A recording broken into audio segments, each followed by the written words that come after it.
I've worked it out now, so let's get started here. I think I know all of you, but just in case I don't, I'm Peter Rice. I'm a transportation planner with San Jose Department of Transportation and the project manager for Movimiento. Today's meeting is going to be a little different than the last two that we've had. We don't have any new concepts to share with you all to discuss. Today will mostly be about upcoming opportunities to get involved and provide feedback. But before we get into all of that, let's do introductions. We'll start with city staff and then we'll move on to the CAG members. Nick, do you want to stop sharing this screen so we can maybe see everyone? So let's start with Ramses, and then city staff, if you can just call on another city staff member. Hey, thanks, Colin. Hey, everybody. Ramses Madhu, I'm the Division Manager of Planning Policy and Sustainability, oversee all the planning efforts that we do in DOT, and I'll pass it off to Colin. Thanks, Ramses. I'm Colin Haney. I'm the Public Information Manager for DOT. I do a lot of our communications and website and talk to the news sometimes. I'm going to pass it to Nick Dante. Good afternoon, everyone. My name is Nick Dante. I work on San Jose DOT's active transportation team, focused primarily on implementing bikeways through the pavement maintenance program. And I will hand it over to Natasha. Hello, everyone. My name is Natasha Opfel, and I lead our area planning work in our MTIPs, such as this one in Movimiento, as well as our West San Jose MTIP and downtown plan, things like that. Really happy to see all these new faces today. And I will pass it to Nick Fry. Thanks, Natasha. I'm Nick Fry, the other Nick here today. I have the pleasure of working with Pete and Natasha on our planning work. And I think that I am the last city staff on here. Oh, sorry, Ryan Santos. Hi, I'm Ryan Santos. I'm with the local projects delivery team. And I'll pass it off to Carla. Hi, everybody. I'm Carla, Associate Engineer with the Department of Transportation with the local project delivery. And I think that's all we have. We got John Brazil too. Oh, John Brazil, yes. So John Brazil next. Hi, thank you. John Brazil, also in the city's Department of Transportation. I manage the Transportation Options Group, and I look forward to hearing what you all have to share. Thanks. I think we also have Stephanie and Angel in the city. Hi, I'm Stephanie. I'm with Local Projects Delivery also. And I think I'm the Angel, but hi, my name is Angel. I'm with the District 5 Council Office. I'm a council aide here representing. Great, thank you. All right, is that all city staff? Going once, going twice. All right, so let's get into meeting the CAG. Last time we met, I mentioned that we were opening up the CAG for new people to apply to be members. That's what we did over the summer. And I'm excited to say that we now have 13 new CAG members, which brings our total to 19. First, I'd like to give a big thanks to all the members who served for the first year of our CAG, 6 of whom decided to stay on for another year. So I'd like to list them off real quick and again, thank them for their service. Imelda Rodriguez, Terry Christensen, Matt Gustafson, Bao True, Danny Garza, David Vieira, Emily Schwing, Vanessa Shi, Nikita Sinha, and Justin Triano. Big thanks to all you guys. So let's get on to introducing the current CAG members. Please introduce yourselves and tell us why you wanted to be on the CAG. And I will call on you to make this go more smoothly. And we're going to go in reverse alphabetical order. So that will be Alan Williams, then David Vieira, and then Bao, if he is here. Well, I usually get to go last, but I'm representing Negley Park neighborhood. That's between 10th and 17th, Santa Clara and 280. I'm a big bike advocate, and instead of commuting to work with train and bike, I now commute from my home to my home office, and actually been on San Antonio quite a bit. I'm also on the BART to San Jose Community Working Group for the downtown, and I represent a lot of the transit related things for my neighborhood group and report to my neighborhood and get feedback from them. So I passed on this newsletter that was sent out yesterday to my neighborhood. Great, thank you for doing that, Alan. All right, David Vieira.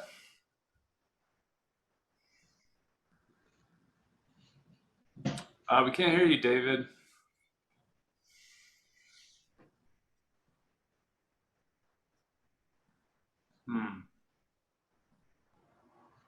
Still can't hear you.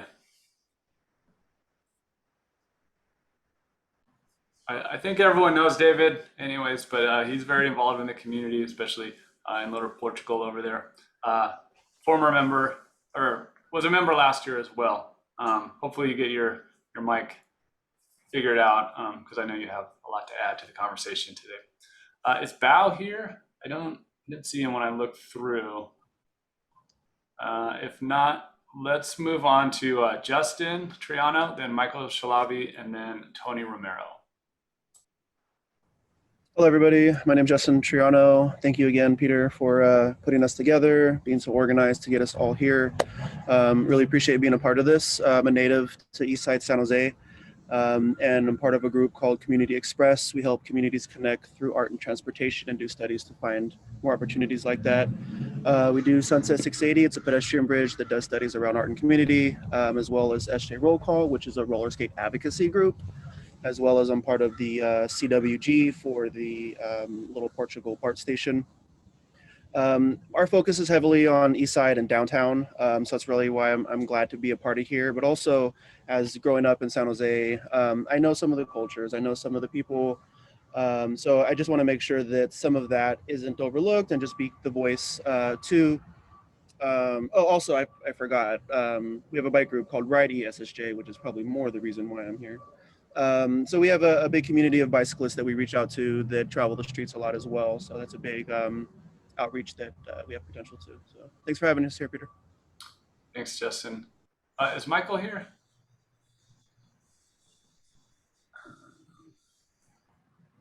I don't see.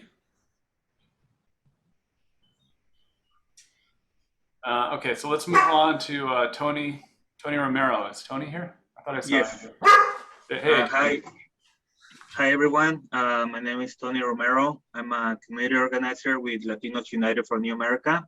And I'm here excited to meet you all, be part of this CAG committee, and definitely looking forward to learn more about the part that's coming. And definitely I'm really excited to involve the community, the Latino community, with these projects. Thank you.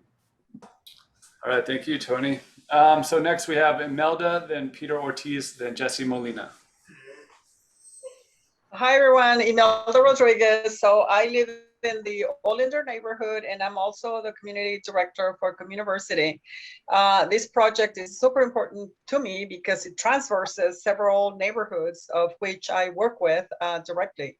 And so anything that affects the community, good or bad, I'd like to get involved. And also the purpose of it is really to inform the community in as much as we can, to also get the community to participate in decisions that are being made and that affect the infrastructure, the transportation infrastructure, which is a big subject right now. As we build more around these transit-oriented developments, as we think about getting rid of parking and some other things, the transportation infrastructure really needs to be strong in San Jose. So that is an important subject for me. Thank you.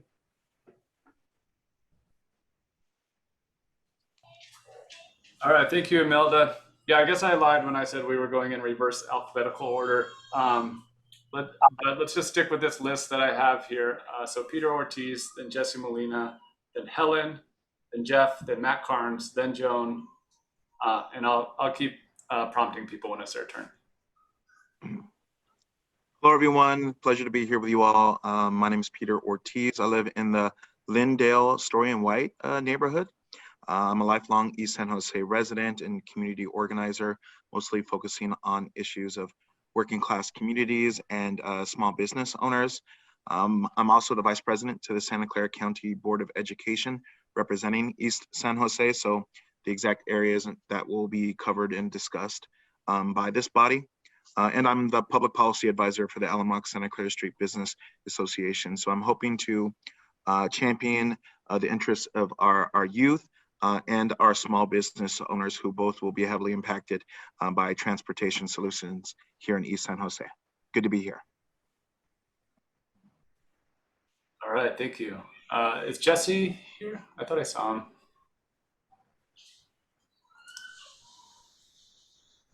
Maybe not. Okay, let's go on. What about Helen? Is Helen here? Okay. Jeff Levine.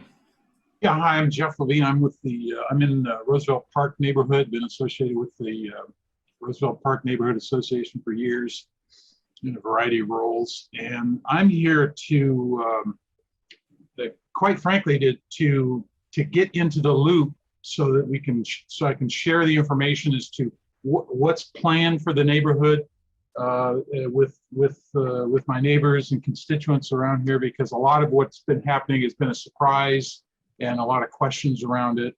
And I echo a lot of what Imelda said in terms of the transportation infrastructure in this area, the core downtown area in our specific areas is crucially important. And any changes for whatever the motivation may be, we have to get those communicated to the neighborhood and get people actively involved in this. So thank you for inviting me, and I'm here to learn. Thank you. All right, thank you, Jeff. Let's go to Joan next. Good afternoon, everybody. I'm Joan Rivas Cosby. I live in the Olinder neighborhood, which is adjacent to Roosevelt. I've always been interested in quality of life issues, not only in my neighborhood, but throughout the city of San Jose. And this just seemed to be a natural progression in being interested in what's going on. Particularly since I've recently retired, I now have time to join late afternoon meetings, which I didn't have time before. Also, I feel this is rather a personal mission for me. I've been considering taking up bicycle riding and had never felt safe enough on city streets before to do it. Also, I live very close to the East San Antonio Street traffic circles, which were installed, and I have mixed reviews on that. And I was told that the former CAG group had vetted that and approved it. And I thought I'd like to be interested so that I can also give input, maybe playing devil's advocate sometimes, because it truly is a mixed bag. The people that are already driving carefully continue to drive more carefully. The ones who don't drive carefully continue to drive less carefully because now there's no obstacles. So I know some of you I haven't met yet, but I look forward to working with all of you. All right, thanks, Joan. Thanks for being here. Let's go on now to Manny, and then Guadalupe, and then Danny.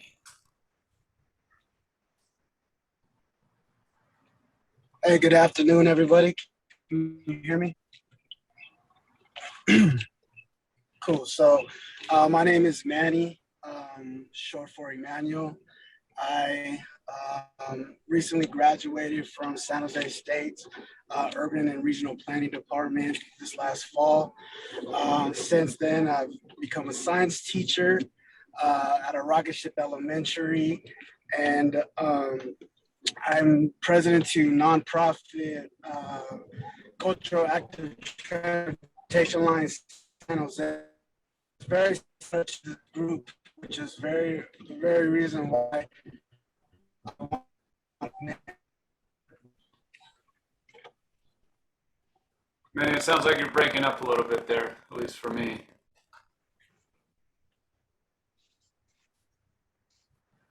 Yeah, for me too. Yeah. All right, let's go on to Guadalupe, and then Danny, and then Diana, and then Diego. Okay. Good evening. My name is Guadalupe Gonzalez. I'm glad to be here with all of you today.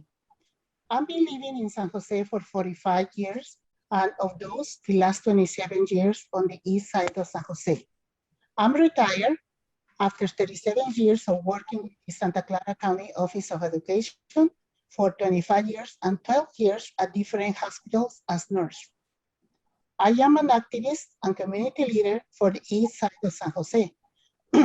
My passion always has been my Mayfair community and working with issues related to education, housing, immigration, and social justice.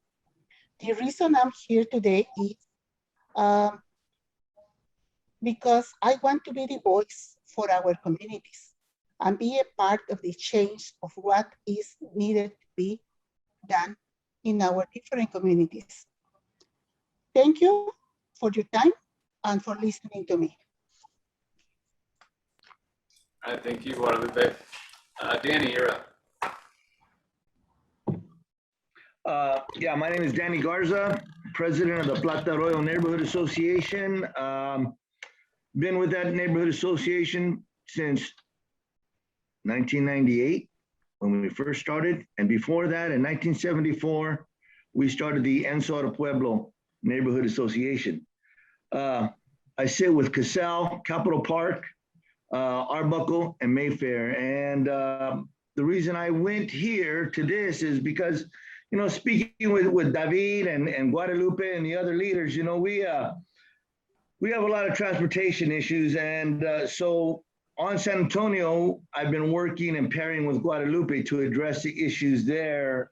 And just to close, speaking of that, Peter, I have issues with some of the statements in the newsletter I'd like to discuss. Thank you. All right, thank you, Danny. Diana, you're up. Hello, good afternoon. My name is Diana Cremedy, and I am with Silicon Valley Bicycle Coalition. I am the Santa Clara County advocate. I'm coming to you as an East San Jose resident. Living there, I discovered that I lived in the Vision Zero Center. I lived in the medical area. I found out I was in a triangle. I lived right near Capitol Expressway, King Road, and Tully. If you're familiar with those three streets, they are one of the what was identified as one of the 14 most dangerous streets by Vision Zero, and one of the main arterials to get out of the neighborhood. So if you're biking or walking, it made it very dangerous to just go from point A to point B. This gives me a great opportunity to really explore that and advocate for my community and for the residents and find safer ways to help us get around and really be able to safely explore the community. All right, thanks, Diana. And last but not least is Diego. Hello, everyone. Can you guys hear me all right? All right. So my name is Diego Ayala. I live in the Grail Family Service neighborhood, which is on East San Antonio Street. And I'm essentially just here to learn, help with the community, and to also inform my community of all the changes that are happening. Because when the protected bike lane changes were implemented, my whole neighborhood had no idea about it. So I took it upon myself to get more involved and to help inform my community of future changes. Yeah, thank you. All right, thank you.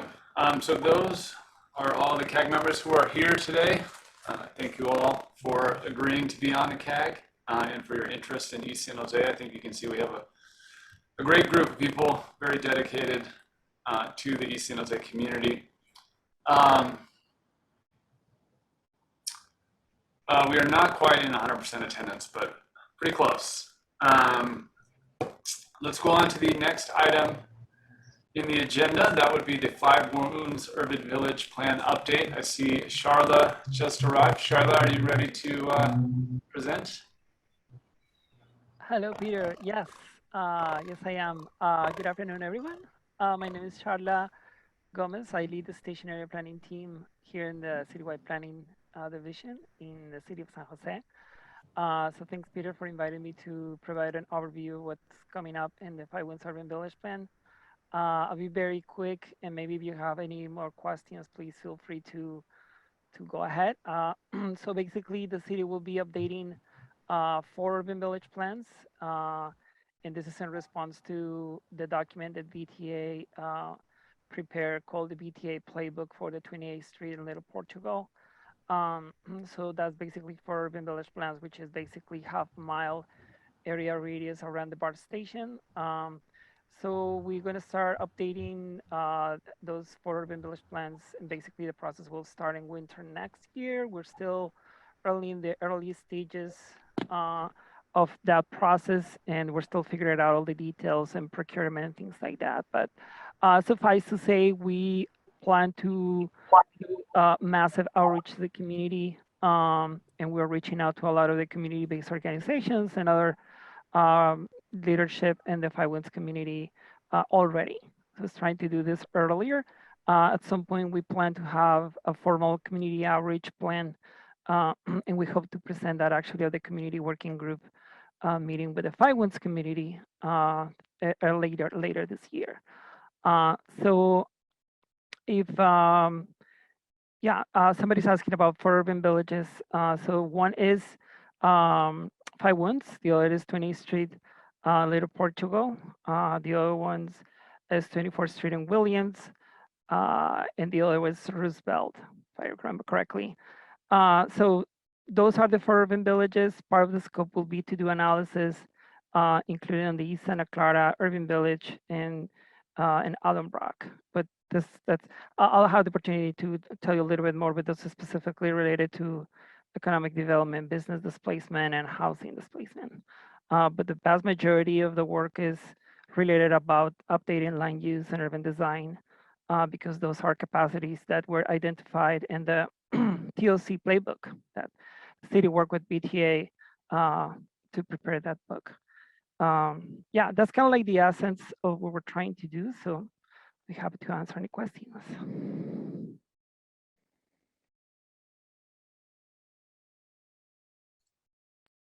Yeah, Charla, thank you for that information. Can you just briefly, and maybe you mentioned it in the introduction of your comments right now, but what's going to be updated on these villages? The policies, what's the purpose for updating the villages? So let's start with the need. The need to update the plans came from basically what I said before was Sanford that BTA put together called the Transit-Related Communities Playbook. And basically what that effort said is that there is additional development capacities in those urban villages, and that's based on basically economics. So I encourage you to read the playbook. Basically what the playbook says is, look, there is a lot of more development capacity that the market is capable to absorb. And then what the city said was, okay, you know, we think that is possible. However, we're not necessarily going to do all of that. We're going to try to figure it out how much of that is possible. So when we look at the updates, we're going to be cognizant of a bunch of things and figure out how much of that capacity is actually realistic to be accommodated in the existing urban village plans. But to be clear, the city's vision is not to do this like an overarching update. We have updated those plans many times. What we're trying to do is to do very limited touches. I think Michael's vision for this is doing very limited work. So we're trying not to do too much. However, you know, we keep an open mind and we try to make sure that we do as much as we can in terms of development capacity. See that David has his hand up. Is my microphone working now? Sounds good, loud and clear. We've come a long way in 20 years. When VTA originally wanted a 17-acre parking lot on top of the subway BART station behind Five Winds Church, we actually pushed VTA through our BART station area community concept plan, which from that were created the 4 urban village plans. And now VTA would like to densify even more. And that means going up, because we densified on the footprint of the station area So that's basically what those playbooks intention is. All the playbooks for the 4 BART stations, and this one in particular is to densify the station area, and we'll see where that goes. I mean, we came many years ago trying to convince VTA to build a village on top when they wanted to build a parking lot, and here we are today with VTA driving the effort to densify it even more than we, the community and the city, had foreseen as recently as 2011. That's 10 years. That's a long time.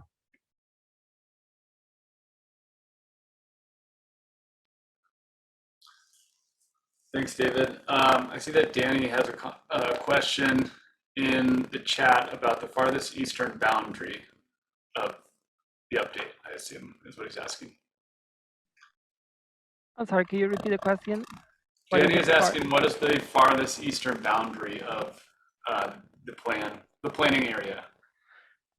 So if you look at the playbooks, basically it's half-mile radius, and that roughly covers all the urban village plan boundaries.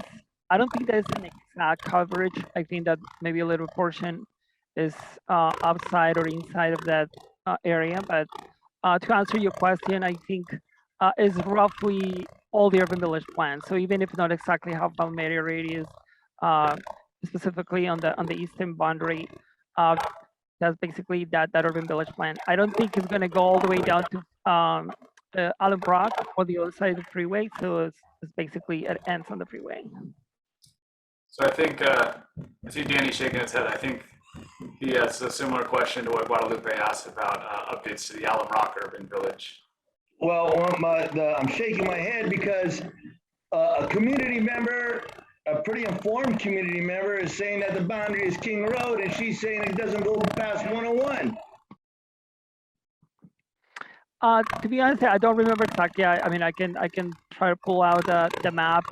I believe the boundary of that urban village plan ends on the 101 freeway, but I can double check, come back to you on that. In any case, I think we'll have plenty of opportunity to come back to you and show you exactly what we're going to do. We just wanted to give you an introduction today, preliminary conversation about what we're trying to do. We're still working on the details, as I said before. But we'll be happy to come back to you and actually show you a specific map with all the boundaries and everything. We can just basically go into the details if that's okay. I would like to request that you do come back to me with an answer, because we've been doing this for over 15 years. And for you to say now that you don't have an idea of what you're talking about is ridiculous. No, we do have an idea. I'm just saying that we were doing a preliminary introduction today. We're not prepared to give you a full presentation. The purpose of today's introduction is basically to introduce what we're trying to do. It's not to provide you a full description of the scope of what we're trying to do. But as I said, we'll be happy to come back here and show you specifically what the scope of work is. And that includes boundaries and everything else. Yeah, so Charlotte University worked on those urban village plans, and the eastern boundary is King Road, and that is the Little Portugal urban village plan. Correct. I think it is. Yes. Yes. Okay. Well, yes. Hopefully we'll have a real answer next month. Sounds good. All right. I seem to be having some microphone issues. Is it still buzzing? It's way better, Pete. It's better now? Yeah. Okay. Hey, yeah, it sounds better now, but also I think there are a few people in the waiting room. I just got a text from somebody. All right, we got 2 people in there. I just admitted them. Technology is not my friend today. All right. Guadalupe has her hand up. Oh, go ahead. Hi, this is a question for the lady who was a while ago. Besides this update and introductions, are she planning to go to all the different neighborhoods associations in the area to present this plan, or What is the process? Thank you for asking that question. Yes, we do an outreach. Basically, it's about 1,000 feet around the project boundaries, meaning the boundaries of the urban village plan. So we will do substantial outreach to this, including neighborhood organizations.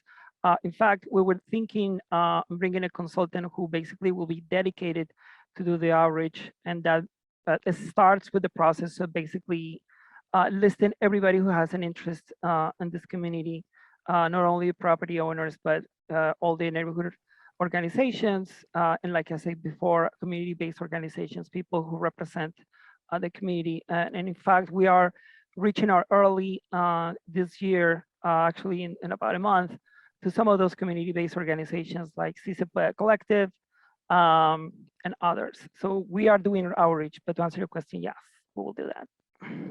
So you are gonna do outreach to the neighborhood associations in a specific, because what the other nonprofits doing in the area, they don't represent the community in the area.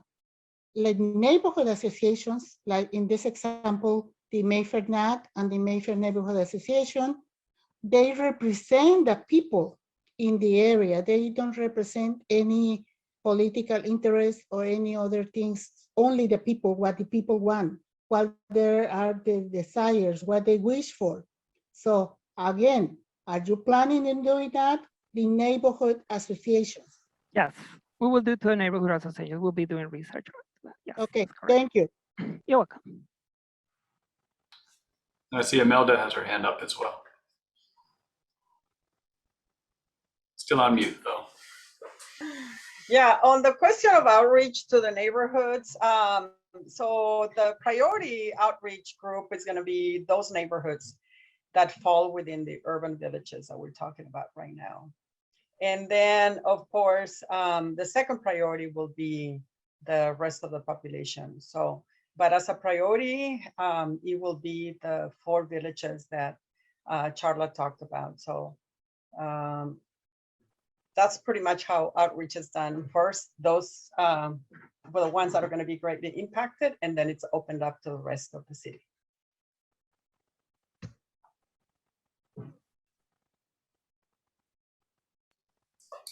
All right, thank you, Imelda. Anyone else have anything on this, or should we move on to the next item?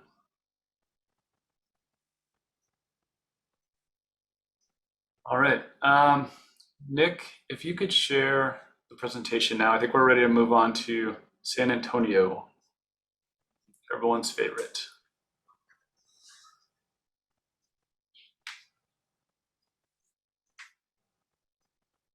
All right, folks, here we go.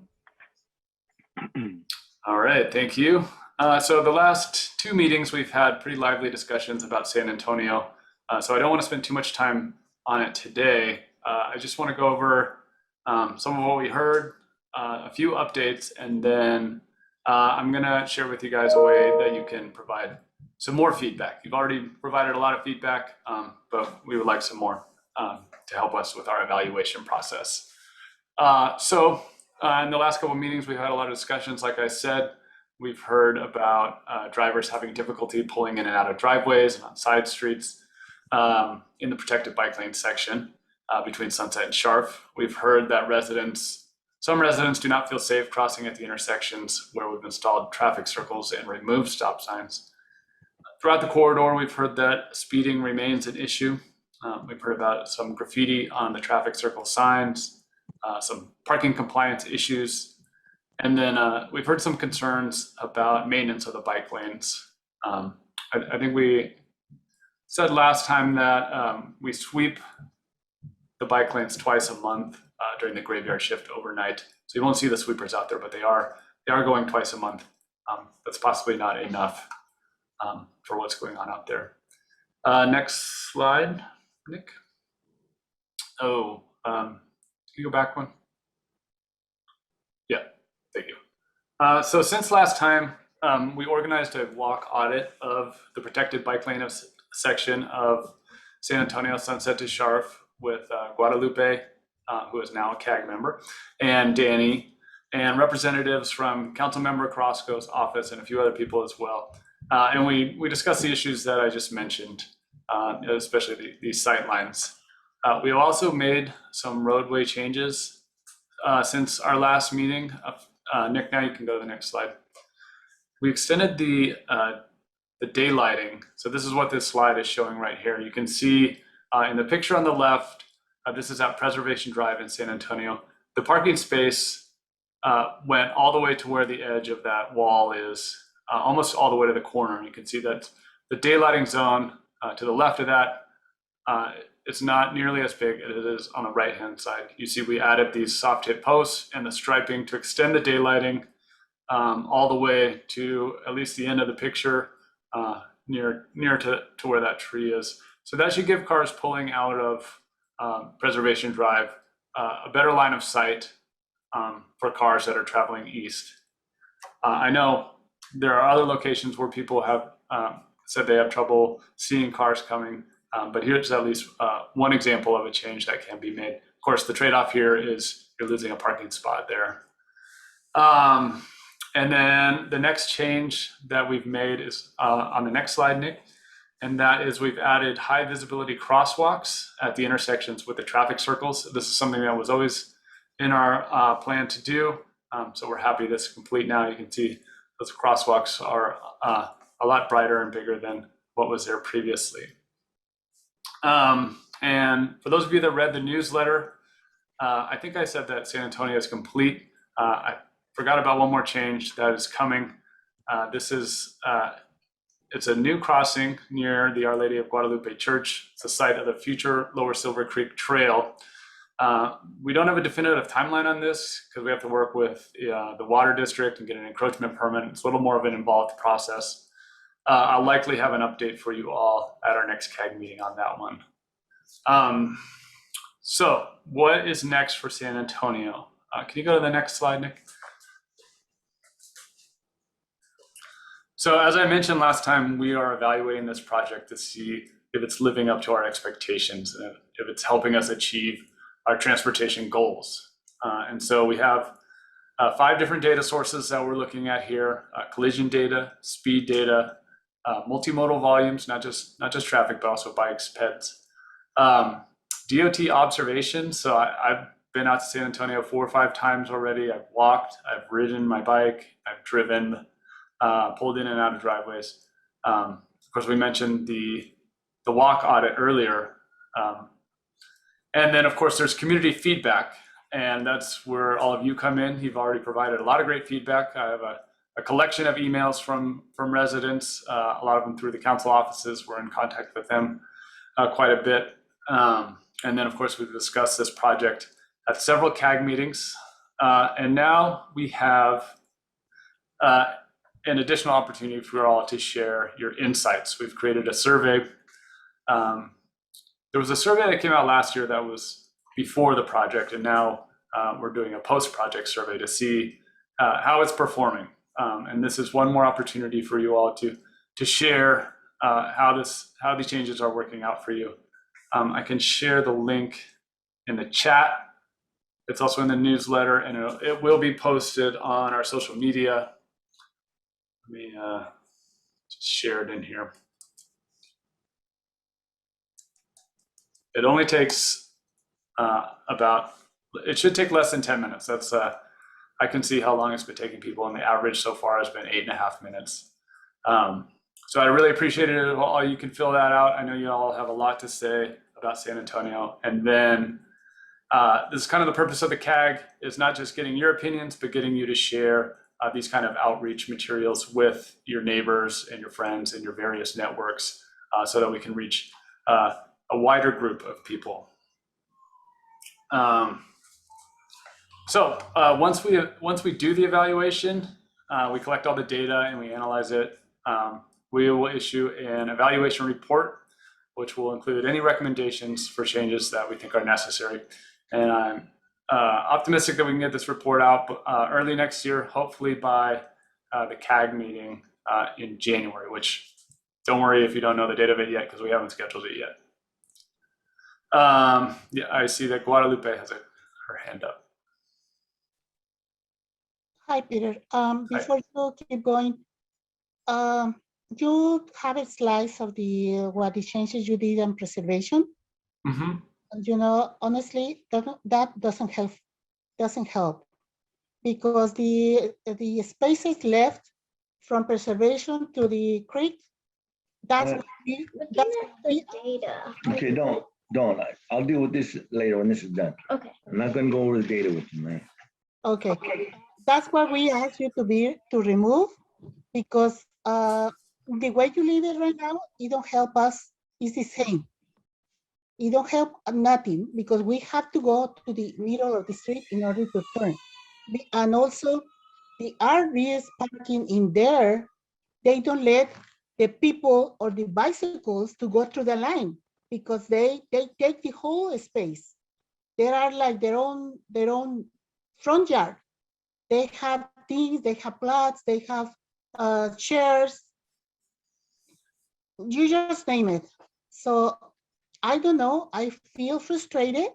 And I know there is another people on the group, like it belongs to the Olives at the Grail. The Grail is in the same situation because when they try to get out from the parking lot, they face the same problem we're facing. And there's another little complex with, I think there are like 40 townhomes. And the entrance for those townhomes is still the same. The cars, they're blocking the view. I don't know, because I was not involved in the process, but I don't know how they get to this idea, like it was a good idea to do it. Period. That's it. Thank you. Thank you. Yeah, and like I said before, I know that is just one corner of one street. It's not everywhere where people have mentioned they have trouble pulling out.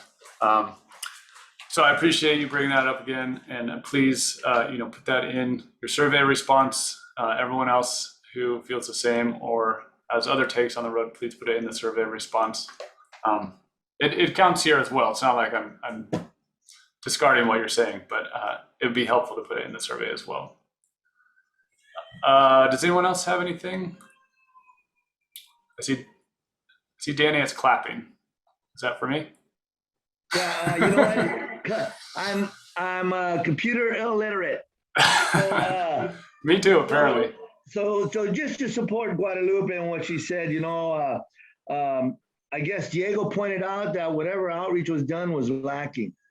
On the San Antonio walk audit, I mean, we never got past a block. The issues were so bad there where Guadalupe was.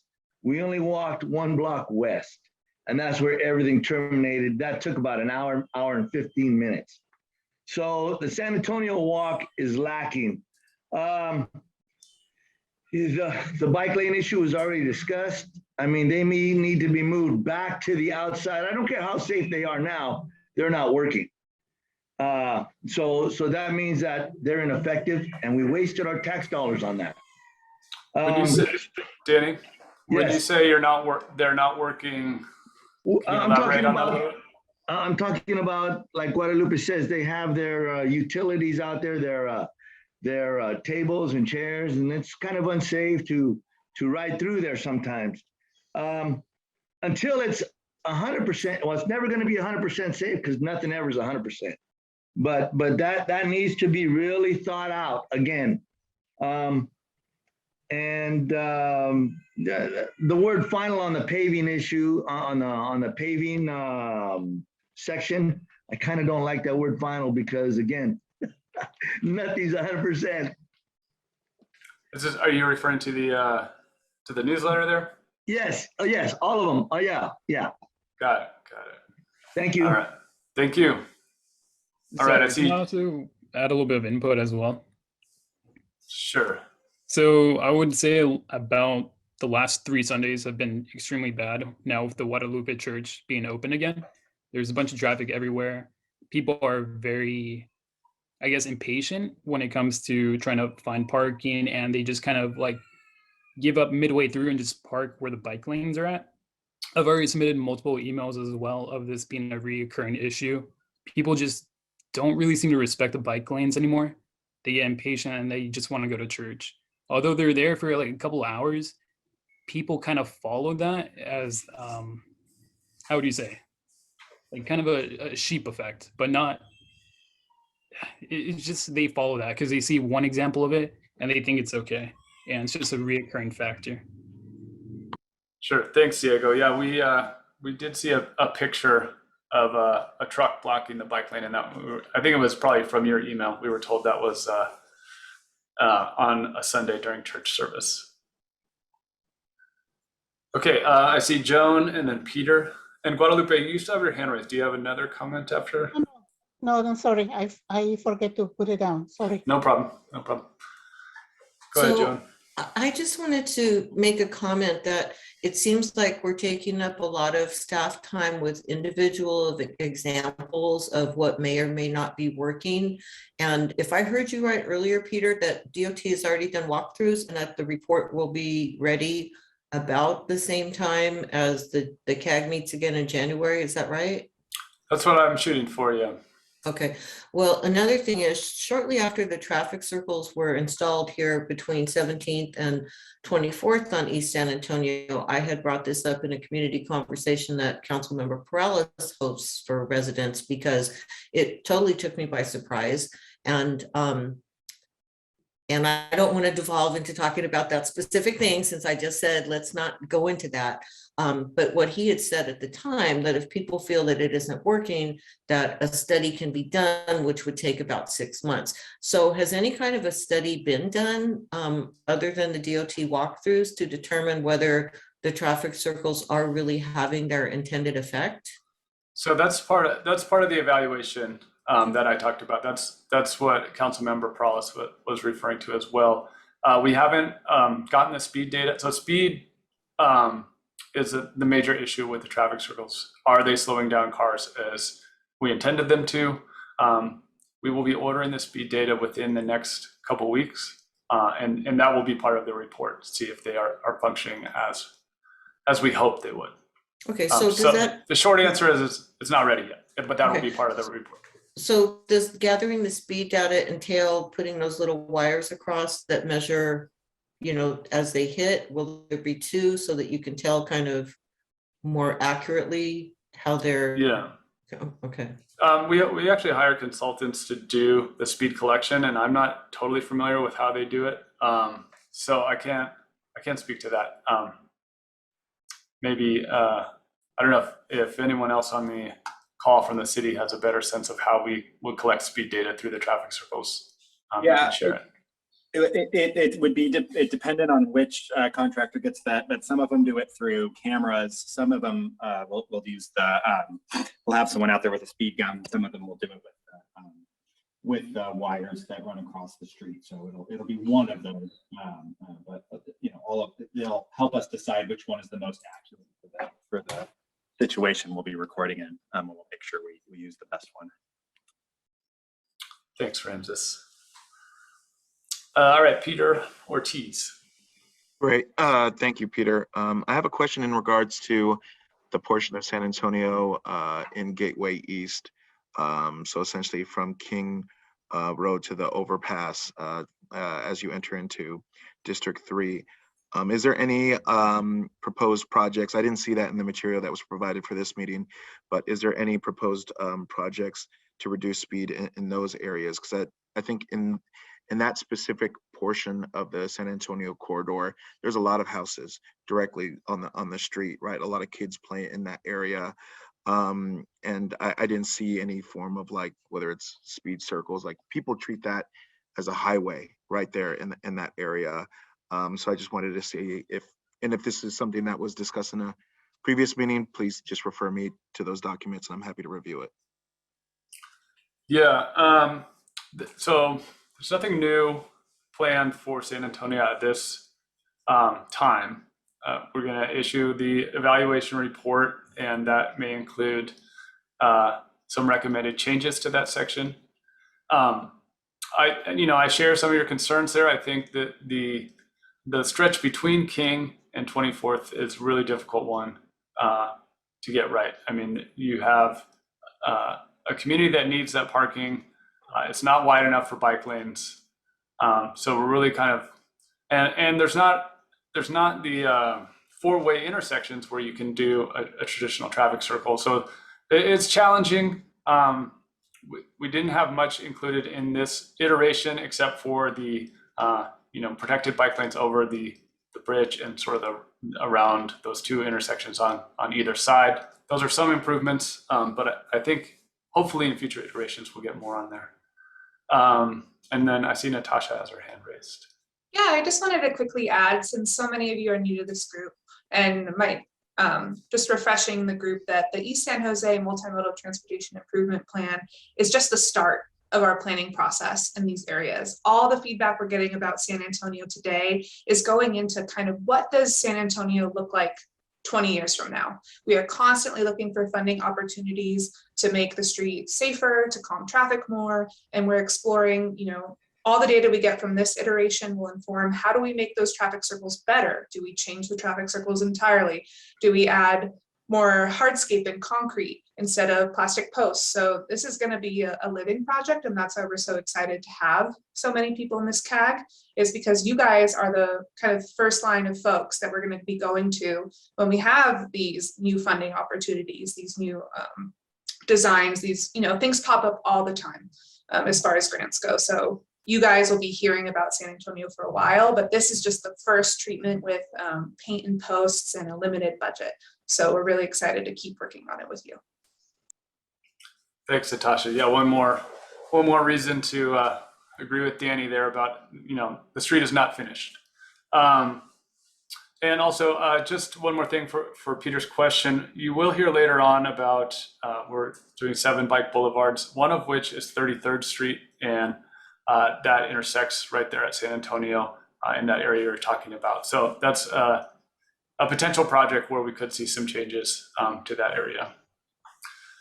All right, so if we want to stay on time, we should move on from San Antonio. I think the next thing on the agenda is a 5-minute break.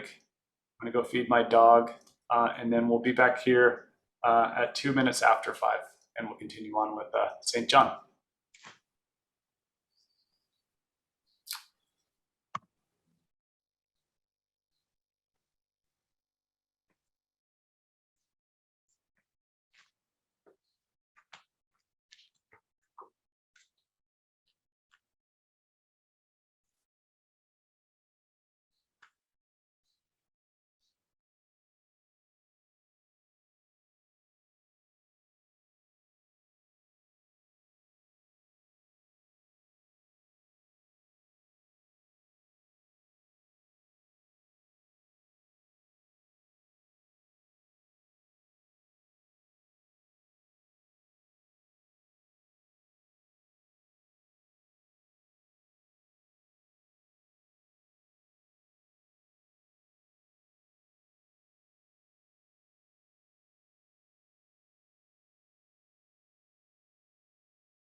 All right, it's 5:02.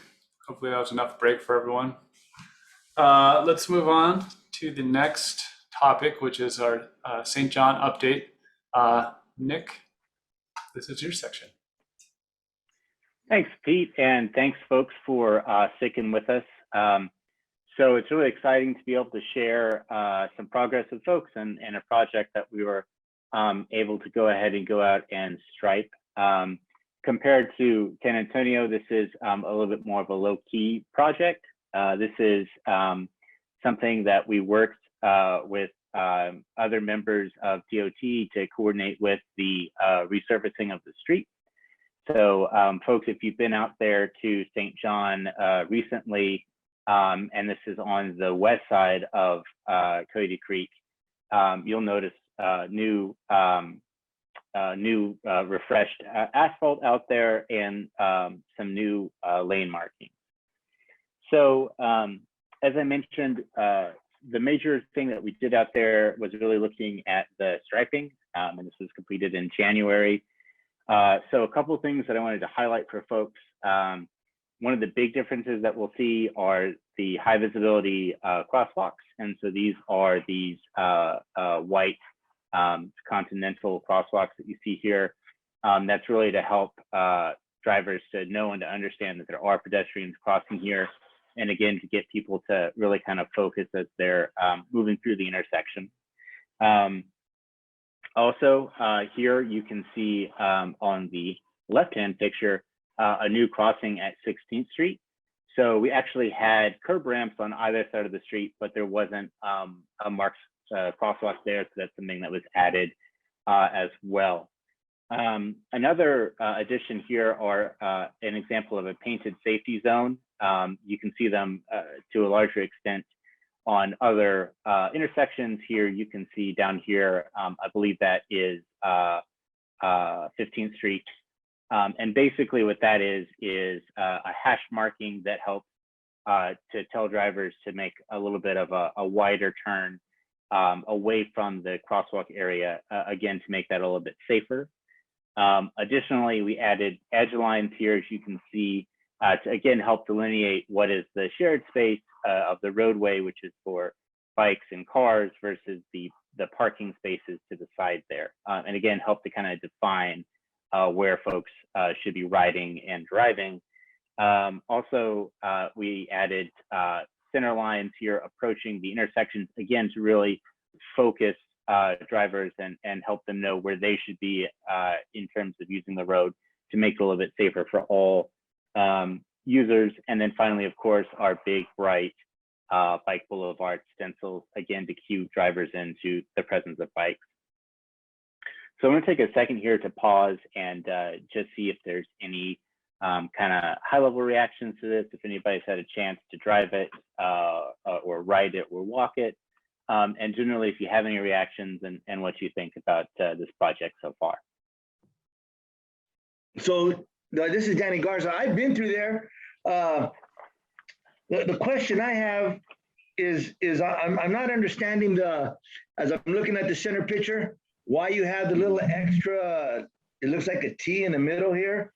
I mean, where else in the city is that done? Yeah, that's a great question. So this is an example of a painted safety zone.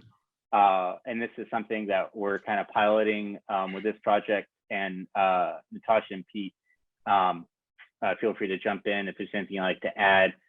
But basically what this is it's to basically communicate to drivers that when you're turning, you shouldn't be driving through this area right up against the curb, but actually to say, hey, stay out here more towards the center of the asphalt. And that does a couple of things. One, it gives a little bit more distance of people stepping off. And then two, also, when folks are coming around that turn, because the geometry is a little bit different, you're more facing the pedestrians who might be crossing. So long story short, it's to help slow down drivers and to make pedestrians more visible when the drivers are making the turn. Right. So that's a nice little visual issue on the concrete, but I think you're going to need something physical to help that. And that's yeah. And I'll leave it at that. Yeah, this is again just the short-term version of this street. Like I mentioned earlier, this is what we can do on the cheap. We go in with the paving team, so when they're repaving streets, we see what we can do to help tweak to get to our goals of a calmer, safer street for everyone who uses it. So we are always looking at the long term. There's a lot of developments coming into this area of senior home, affordable housing, and when those developments come in, they will reassess the street and see what we can do to add, like you said, hardscape elements, because although this is a suggestion, it is not as effective as a hard curb or like we see bulb outs other places. So Danny, you're exactly right. Thank you. And you know, I'm going to tell you right now, I really take exception to you telling us that the city is taking their cheap route on the East Valley. Excuse me, I don't mean to say cheap as in there was other places getting not cheap options. The city is extremely limited in its budget, so we have to do what we can with the budget we have. And this is the first step to make, they do make safety improvements. It's just, little by little as we get funding. And I don't know if Colin or Ramsey want to speak to that, but this is the most effective way we can do lower cost improvements versus no improvements. Yeah, I'll speak to that. It's important to say, no, this is not cheap in terms of versus other places. This is what we're doing all. What we have in the pavement program is new asphalt and new paint. And where that program comes into a neighborhood and we can do design updates, that's what we do. And then we look to the long term to find the hardscape elements that we can get in there. And so, once we have this Movimiento plan in place and we have experiments and ideas out there that we've solidified as valuable, we can then move into the hardscape piece. So honestly, this area is getting a lot of attention from us. And that's what you're seeing. So I don't think it's right to frame this as somehow on the cheap, or we're not giving East San Jose its piece. We're specifically actually focusing on this area and trying to make it better with the resources we have on hand. We see Jeff and Justin have their hands up. Let's go with Jeff first. Yeah, this gets in. This is exactly why I joined this group, because I applaud the effort of trying to make the streets safer for pedestrian traffic, vehicle traffic, all traffic. But I worked years ago for the Highway Patrol as a civilian, and I am aghast that the city would make these changes almost on an ad hoc basis without a real involvement with the community. Do you know how confusing this is? Somebody that hasn't gotten an email or has no idea about the changes, and they drive into an area like this, and maybe they've been driving for 20, 30 years or 6 months, and they don't know what to do. And this is, it's just inviting a disaster. And I don't think you can make ad hoc changes to paint, signage, everything on the road that's not in the vehicle code, that before you alert people completely and comprehensively to what you're going to be doing and how you're supposed to react as a driver as to what you're seeing. This is very, very dangerous. And I'm just aghast that when I see these changes, and I'm about as involved as anybody can be, and I just simply can't believe these, that when I encounter them myself, and I don't know what to do.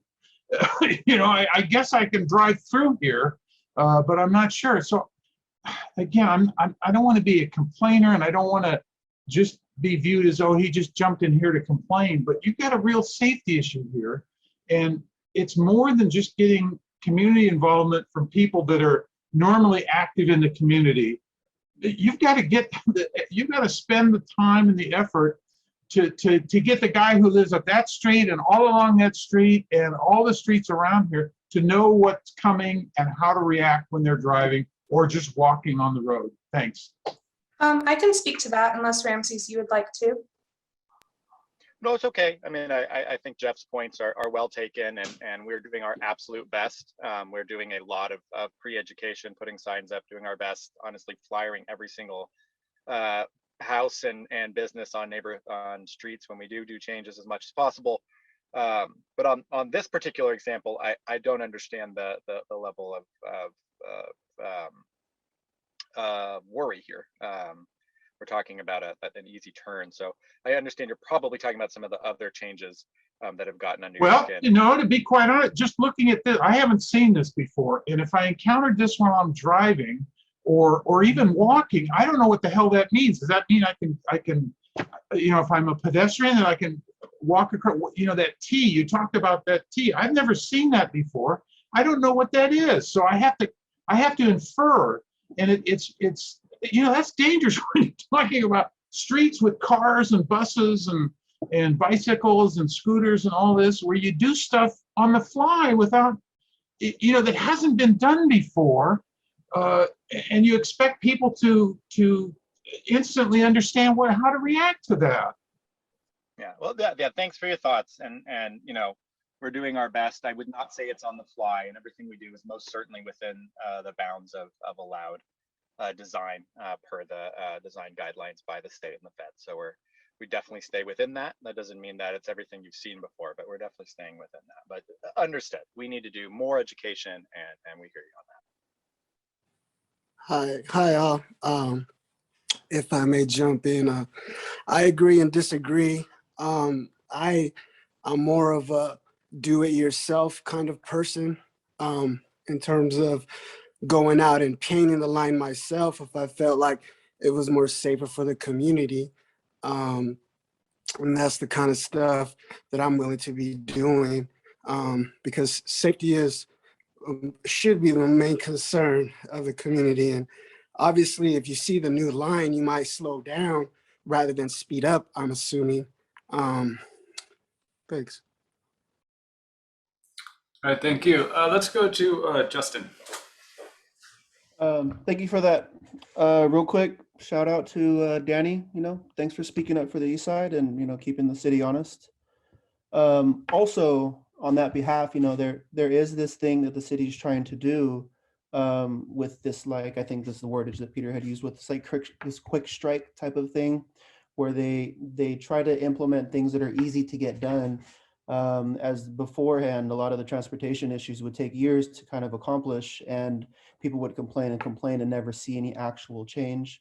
So I think their approach right now is like, what are some ways that we can get things on the ground and get conversations like this actually started, where people can show up and say, hey, I don't understand this. And this is why maybe it's just paint and not, you know, something that's more expensive like concrete.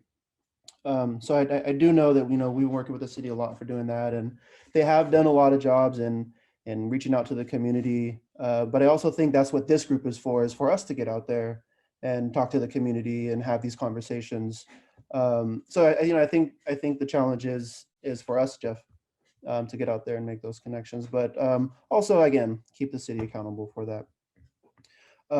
See, the other thing I think I wanted to say before that. Oh yeah, I feel the changes on here are great coming from a bicyclist standpoint, and I think with motorists, the more that we need them to pay attention and assess the road in front of them, the slower that they can go. I think that's safer in general. You know, you do have spaces that cars can go freely with very minimal analyzing, I guess. So as a pedestrian and bike point of view, if cars slow down to try to figure some stuff out, I think that's safer. But I guess originally why I had raised my hand was I love the size of the bike boulevard sign. Thank you for increasing that. I know they've in other areas they've been really small, and this right here actually does signify, you know, a great presence. Is this expensive, and would it make any difference if we put more of these, you know, in repetition down this road, just to say that bikes are a priority, or we're moving at a bicycle speed in some sense? So that question, and you know, I feel safer on here than I do on San Antonio, and I don't know if it's the circle, but I think it's just the culture that people are using to skip traffic. And here, I don't, you know, there's a lot of parallel ways to get here. I don't know what it is, but I do feel a lot safer on this road than I do on San Antonio in general. Thanks. Thanks, Justin. Yeah, I think, St. John and San Antonio are just really different streets. I mean, St. John, like you were saying, you have a really great network around it. There are a lot of alternatives. And of course, a couple of years ago, we installed the diverter at 10th Street. And so there's just not a lot of traffic on St. John. It's one reason it's a great bike boulevard.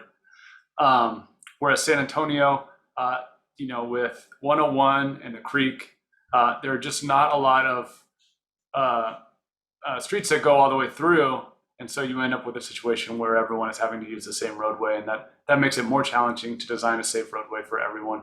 And so it's just a completely different environment. And we're working on it. I saw John Brazil had his hand up. Do you still have a comment, John? Are you still here? Well, I guess my comment is I really, Jeff, heard a lot of frustration in your voice, and I'm really sympathetic to that. And I respect that you're able to share your concerns and appreciate that you're being so honest with us. I think some folks had some good replies. We'll continue to try to do more on outreach. And I just want to assure you that we don't install new treatments willy-nilly. We have pretty conservative certified traffic engineers looking at things. We also look at other cities that have tried these practices, and they do generally comply with California Vehicle Code and the design manuals that apply to California. But I appreciate your candor, Jeff, and we'll work harder. Thanks. Hey, Jeff, do you want to have another comment? Yeah, just one final question. Do you ever, I noticed, we've got 30 plus people here and lots, everybody from Department of Transportation. Where's the police department in this? Do they ever review this? Do you ever run any of these changes by them and just let them review it and offer suggestions or comments on this? Because quite frankly, if you were to violate one of these from a traffic law standpoint, I would be curious how a police officer would cite you. Maybe not on this specific example, but some of the others. So I would think you would, before you implemented any changes like this, you'd want to have a police review of the proposed change along with traffic engineers. I understand that, and you say that all your changes are within the guidelines of the State of California Vehicle Code, et cetera, and good traffic engineering is done, and people think about this a lot. But I'm just again, from my anecdotal evidence from people all around just the total confusion as to what to do, and it's gone on for months and months and months and months. And complaining about no outreach. I'm curious what the police department has had to say about this.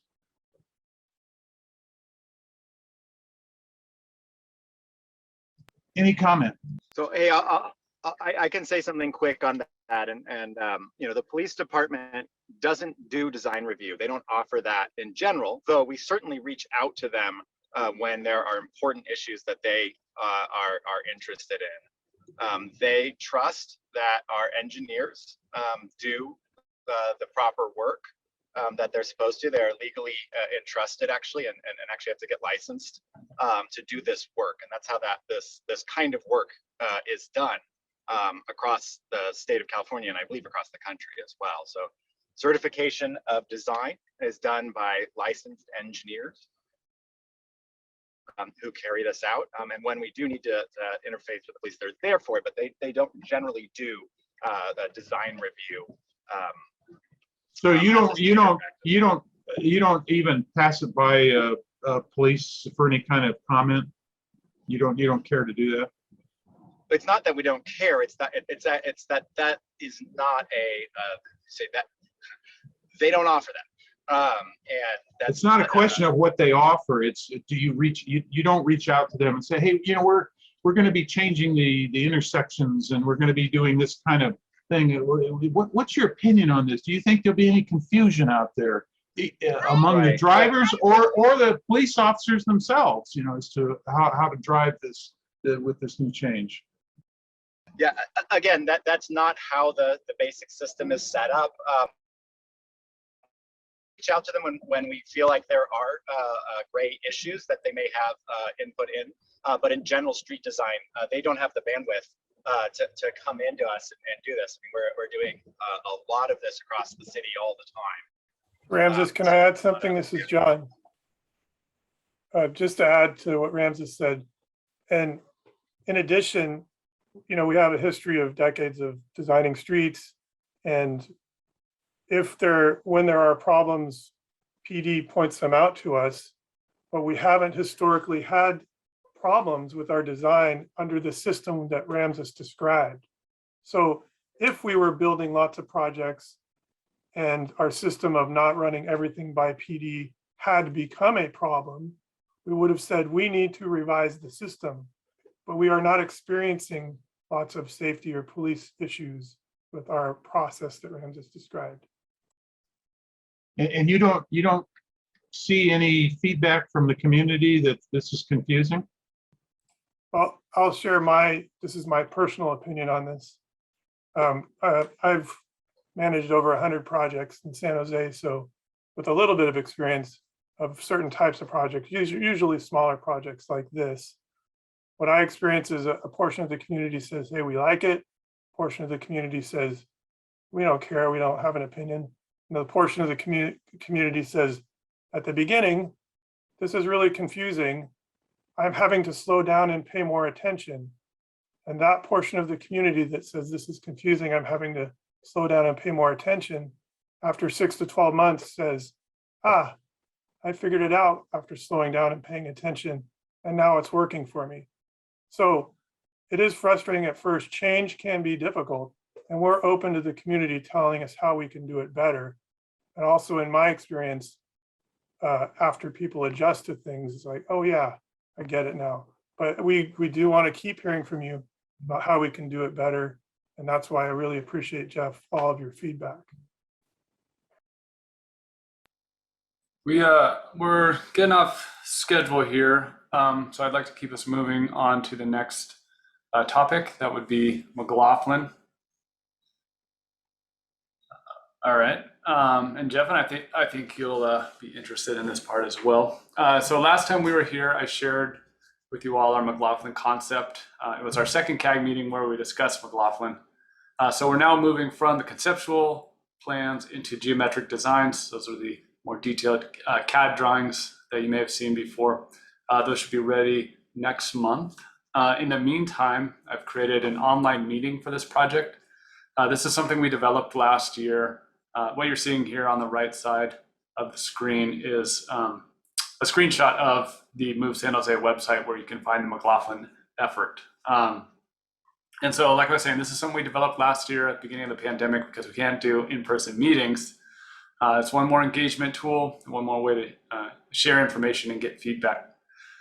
So what the online community meeting is it's a combination of a recorded presentation and then a survey. So you can watch it, whenever you want, and then fill out the survey. The survey is very short. It's just, I think, 5 questions.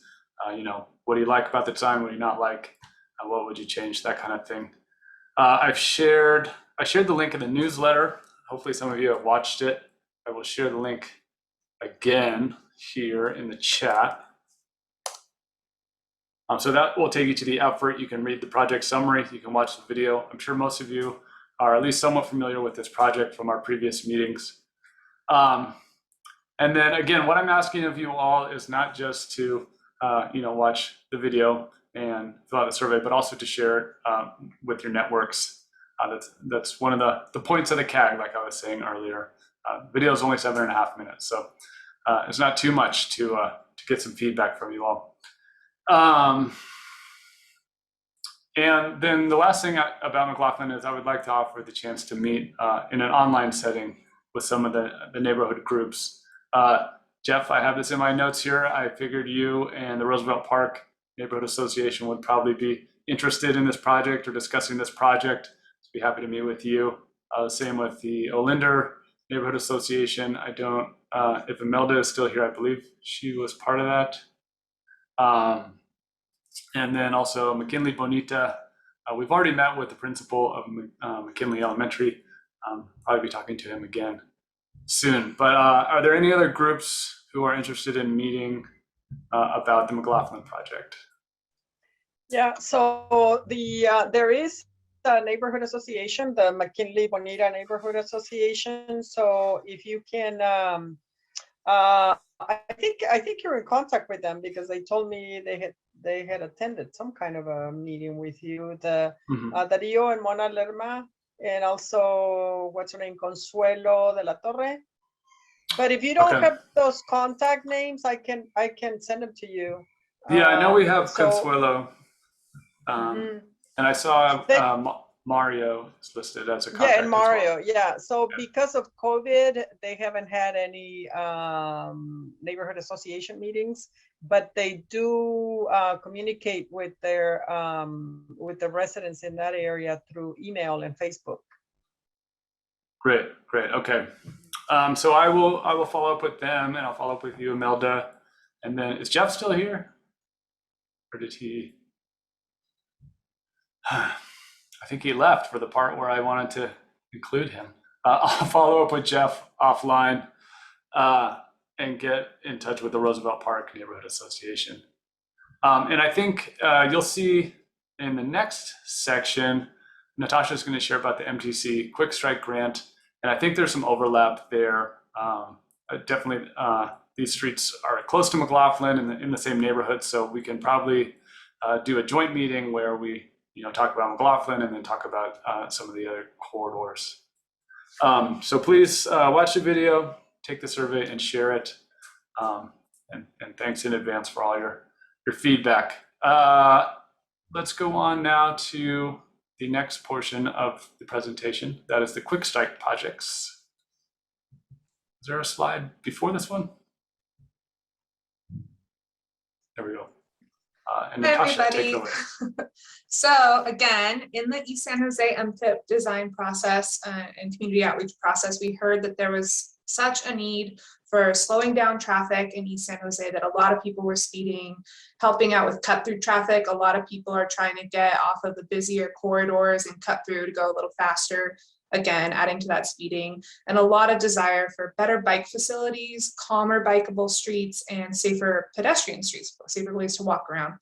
So we had identified various bike boulevards, that we call them, in that plan.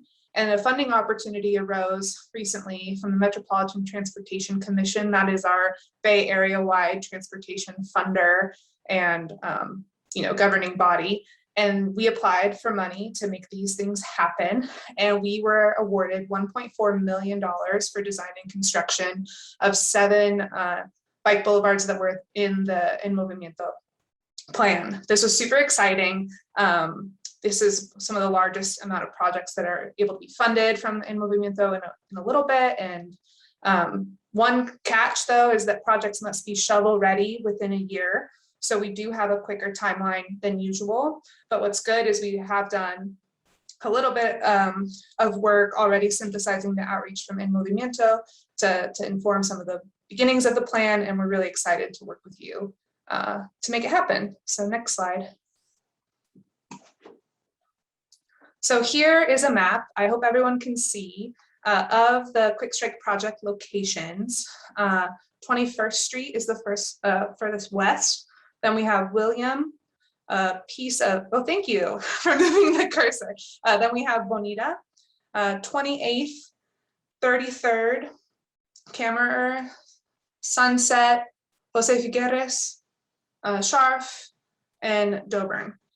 So all of these were identified as good opportunities to install bike boulevards, because the goal of bike boulevards is calm streets that a person on a bicycle can ride down without a bike lane and without the pressure to go really fast or get out of a car's way. These are hyper residential streets, as someone was noting in the chat before, where traffic should be going pretty slow anyways.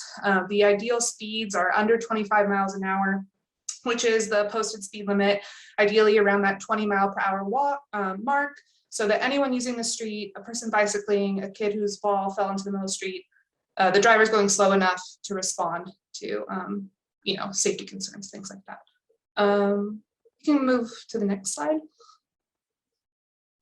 So I was ahead of myself here, but what is a bike boulevard? It's a shared roadway that is traffic calmed. So it's a safe and comfortable route for people walking, biking, pulling in and out of their driveways, things like that. Next slide.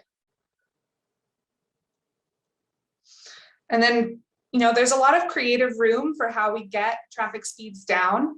It is not like a traditional bike lane where we separate it from traffic in some way. We have different ways to get drivers to slow down. Some of the first things people think about are speed humps, and those are definitely being considered as part of this plan.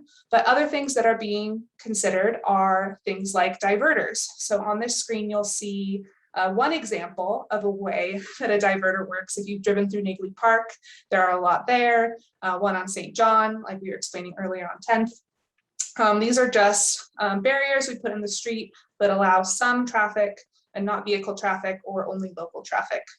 They discourage cut-through traffic and reduce the amount of automobiles on the street. Next slide. We're also considering more traffic circles, and we heard a lot of comments regarding the current traffic circles, one of them pictured here. So if we're going to put in more traffic circles, how can we ensure that they're doing the job they're supposed to do, slowing traffic down to 20 miles per hour less, a target volume speed of 15 miles per hour.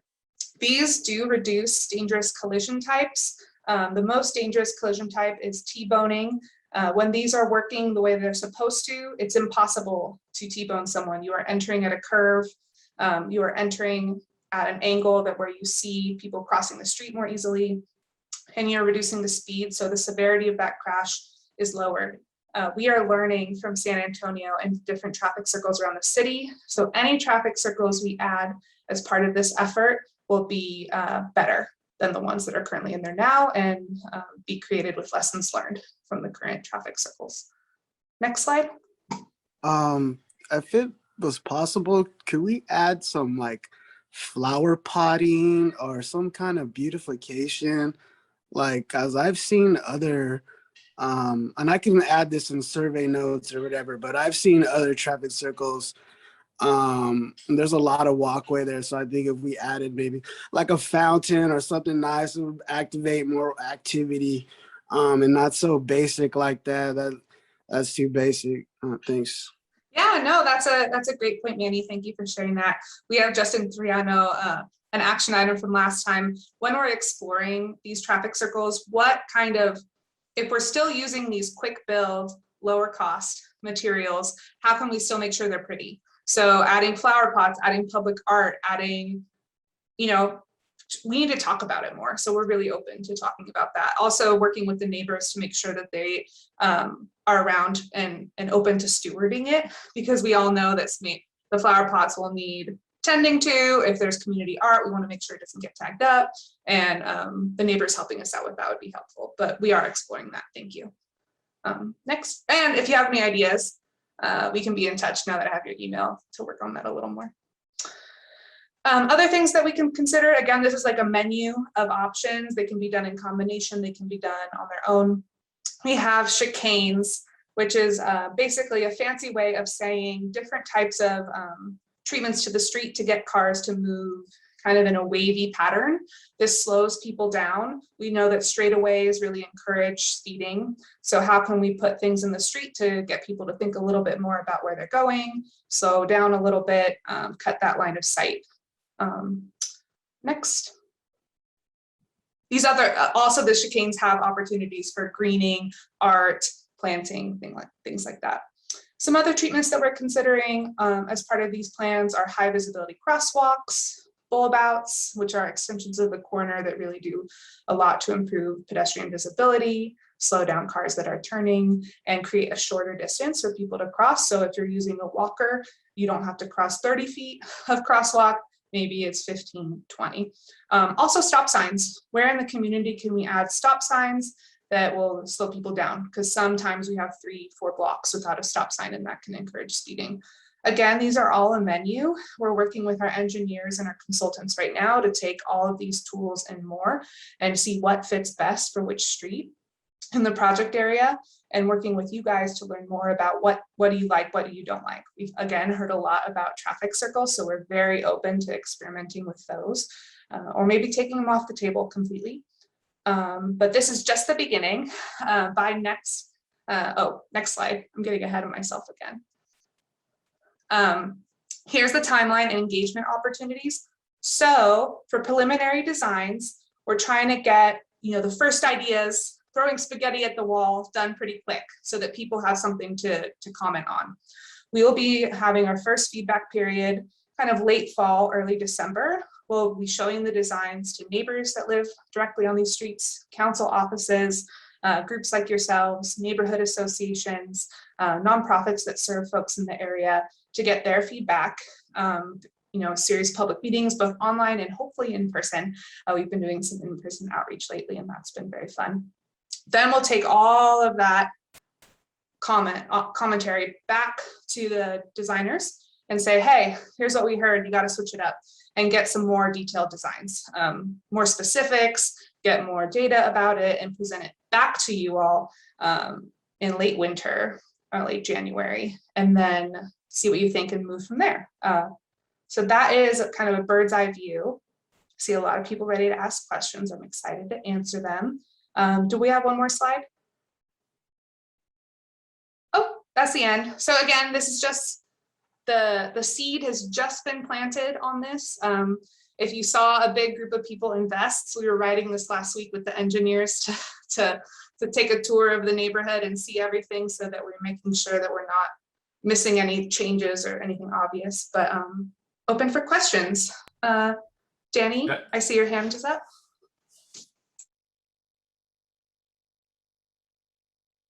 Would it be helpful to have the map up while we're talking? Just a question. So I just had a suggestion because, I like the enhanced crosswalks. We fought for 2 years to get enhanced crosswalks at East St. James and Plata Arroyo Park, and even longer to get the crosswalks at Wilshire and King. But what I did see and I really like is I saw somewhere in the city, and it's got to be the quickest and easiest thing to recognize in crosswalk safety is the yellow and green crosswalk. You know how you have the enhanced crosswalk? Right now it's just white and then tar or asphalt. But the yellow and green, oh man, I really appreciate that. Yeah, that's a really good feedback.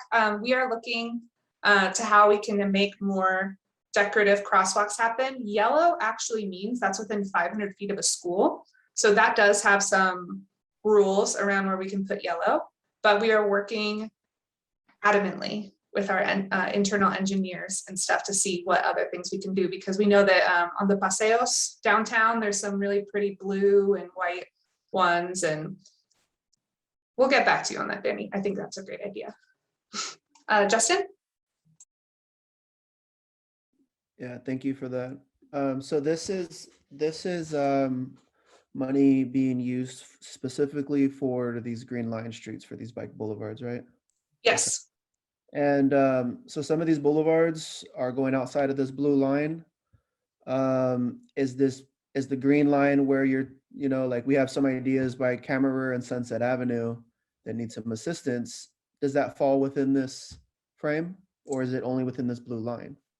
So it's all the green corridors. So what we did was kind of use all of the East San Jose MTIP, the Movimiento planning that happened. That's within the blue, kind of looks like Saturn or something, line. And the camera, since it kind of went in the middle, we added the bike, San Jose's bike plan recommendations, which is why you see some green lines going out, but those are being evenly considered. So Cameron Sunset is definitely on the table.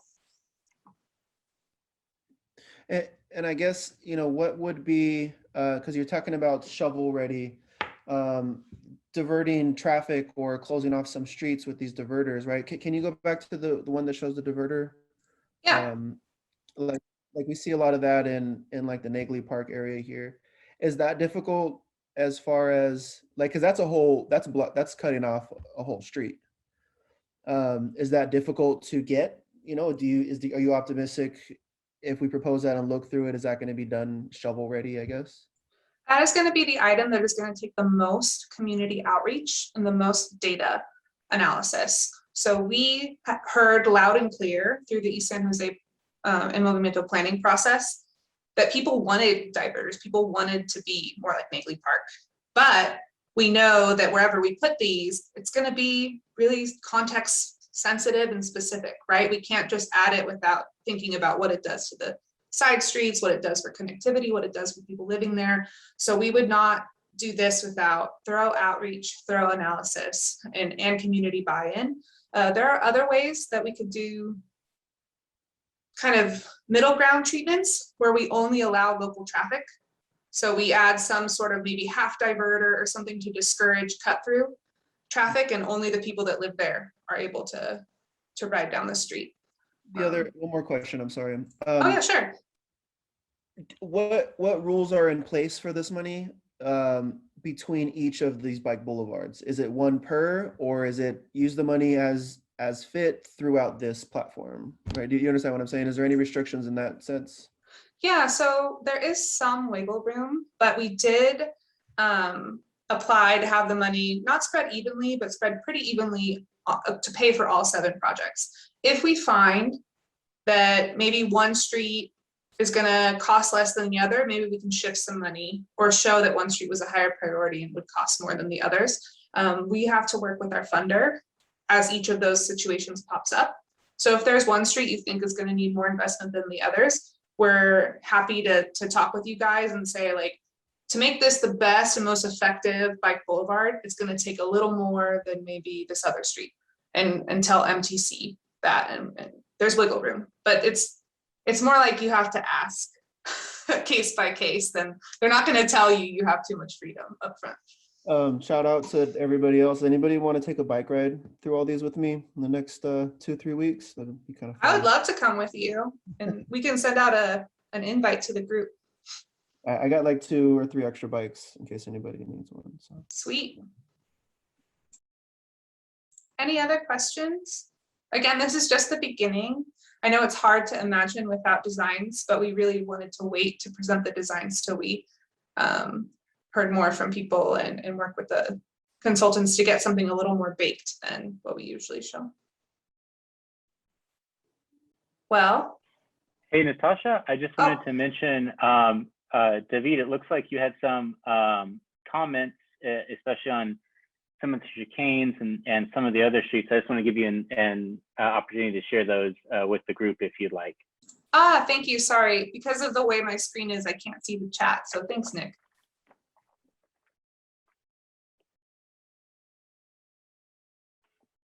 And David, I apologize. I can't hear you at the moment.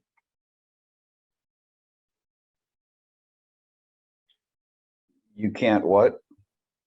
Oh, sorry. I couldn't hear you. I was just wondering if you'd like to share any of your comments from the Zoom chat with the group. It looks like you had some questions about chicanes on some of the thinner streets. Is there some stuff you'd like to discuss around that?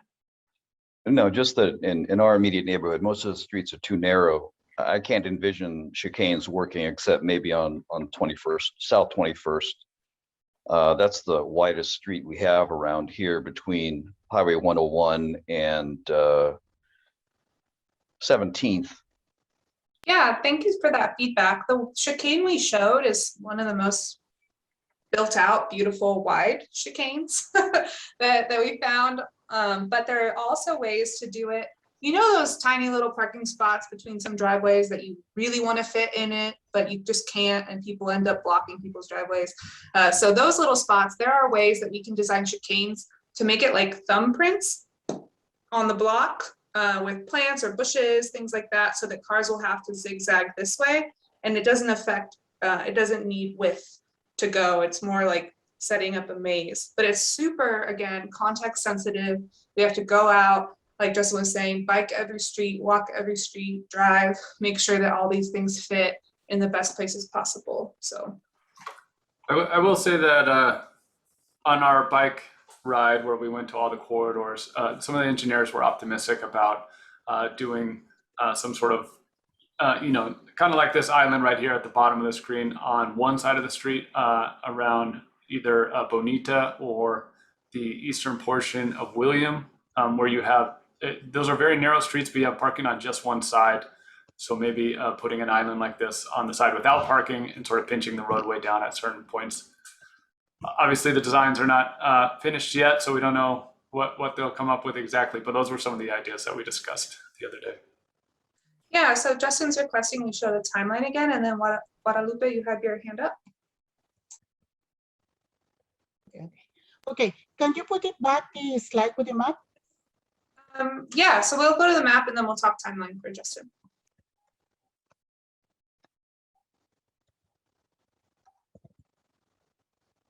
Okay, in your map you show Sharp and Packing, and you say you plan to put there a boulevard. You know, that street is very narrow already. When you drive through, sometimes, because there's cars parking on both sides of the street, sometimes you have to stop or move a little bit so the other car can go through. So that's what I said. How are you gonna get a space for these boulevards? Yeah, so again, the boulevards are not for Sharp, for Packing, it might be speed humps instead of some of the more size limiting designs. We have to go street by street. We just want people to go slow, and there's many ways to do that. So through this design process, it's super street, block by block specific, and we'll be looking again at that menu of options and saying, maybe we can't fit the wide stuff here on Packing. Maybe it's speed humps or a stop sign somewhere that's missing, things like that. Okay, and also you're talking about already change on these streets, but you don't contact the people living in those streets to see what they think, how they feel, how they're gonna affect them, because I don't see any notice of meetings or any flyers or anything going around in the community. We haven't started yet. So you guys are the first, not the first to hear about this, but one of the first. And this is just, again, planting that seed of like, hey, we got this money. Here's the things we're thinking about. Here are the goals from a huge outreach process that happened kind of pre-pandemic to figure out the different problems, transportation problems that were happening in the community. So this is a continuation of that. So we are going to go out to the neighborhood associations again, set up tables on the corners to hear from people walking and biking, go on bike rides with Justin, hopefully, and learn more as we go. So this is just the start. We have no specific, like, all this is going to change. It is super flexible right now. So that's super exciting. Yeah, when you're gonna have the specifics on what? Yeah, so we can go back to the timeline. That's a great segue into what Justin was asking.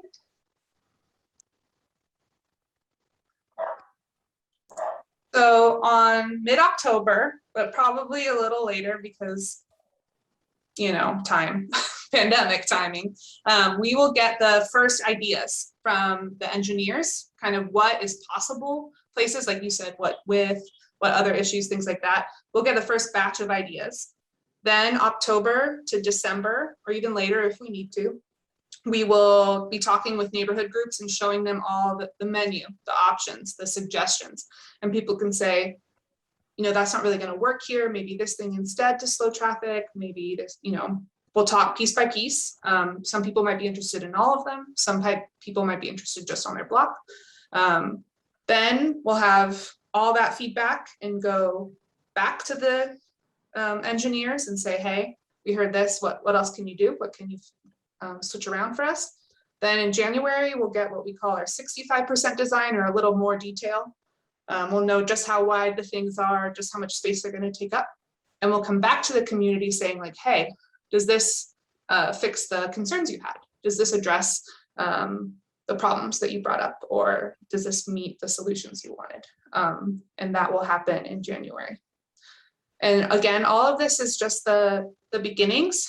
These plans, this is the first batch of money that we're getting. We're applying for more and more as we go to keep doing more and more in the community. But yeah, I love getting out there and talking to people. So I'm excited to start doing that. And Guadalupe will definitely be on that list, and I'll be asking you who else we should talk to. Okay. Thanks, Danny. Can we go back to that map? I like it.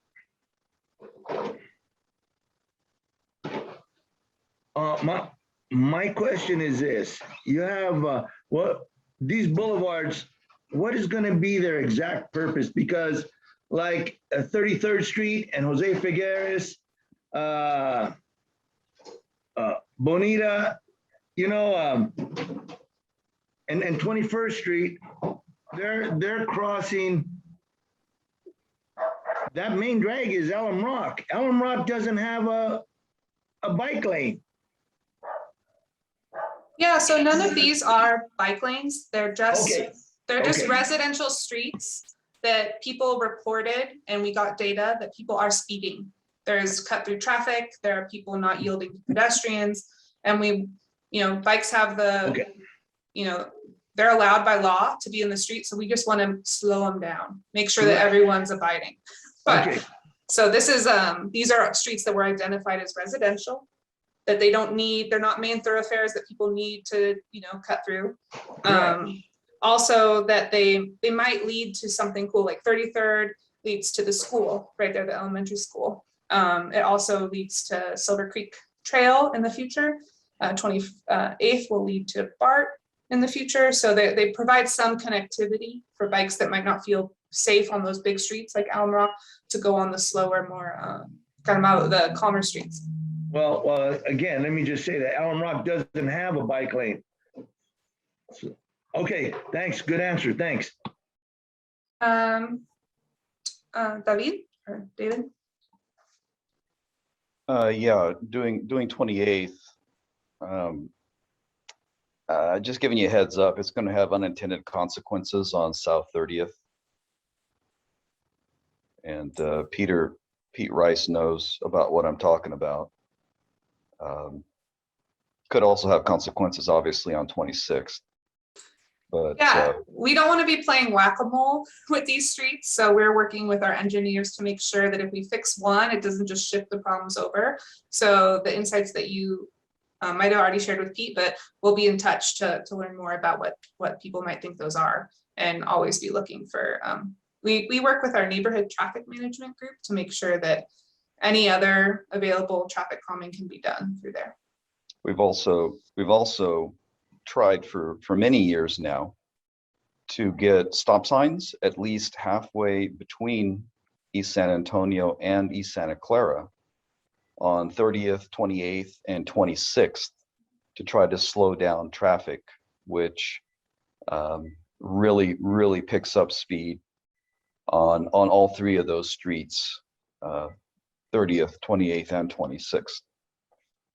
That's great feedback, thanks. And we'll be working, so again, 28th, this is a perfect opportunity to look into that stop sign and possibly get it.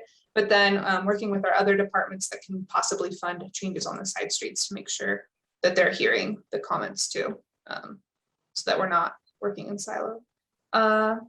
Justin, I saw hand up, but now it's down. Or Guadalupe, did you have any more questions? No, I'm done. Thank you. Okay. Well, thank you, everyone. I'm sure that you guys are hungry, maybe wanting to go make dinner, take the dog out on a walk or something, but we are right on time. Any other comments, last minute things? Any fun stuff that people are doing this week that they just want to share? Natasha, if I may, if you could hear me. Oh, sure. Just a comment about bike boulevards. I know putting bikes into a car-centric city is very difficult. So I applaud the work that you guys are doing. Personally, I don't like bike boulevards have to be very strategically done, as I'm familiar, or as you probably are familiar with. And you know, a separate space for bikes is safer, hands down. And areas where you tell people that are safer to ride in these shared spaces, you know, they're more stressful because we're sharing this space with cars and they push up on you a lot. So bike boulevards that don't have diverters or chicanes are very difficult. And I guess I'm saying this to everybody else that's listening. Maybe you might help with providing some data about how bike boulevards do help, or if there's anything like that can help. Because personally, I anything to slow down cars in general with me is great. So if we could work around the city to do that, but I just want to put on there that it's very tricky with bike boulevards because sometimes you get pinched in and you have nowhere to escape and the cars are just on you. And unless you're conflict driven, you're not going to escape that. You're going to get back on the sidewalk. So I just kind of want to put that out there. But you guys have heard this. I mean, doing this for years, you guys heard the complaints. So thank you. No, you bring up a super valid point. The only way these are going to work if we shift the whole mood of the street so that cars don't feel like they can come up behind you and lean on that horn and get you out of the way, that they're entering a neighborhood, that they're entering a place where a kid might pop out at any time. A 5-year-old can be learning how to ride their bicycle on the street. And that takes a lot of work. And diverters are the best way to do that, because that means cars can't be there. So again, that's one of the menu options, and we'll be working to see if those work where they fit best. So we will definitely be in touch. And all the comments in the chat are also being recorded. So thanks everyone that was participating in the chat. I want everyone to have a really great night, and be on the lookout from emails from us. And thank you so much for coming and sharing your time with us.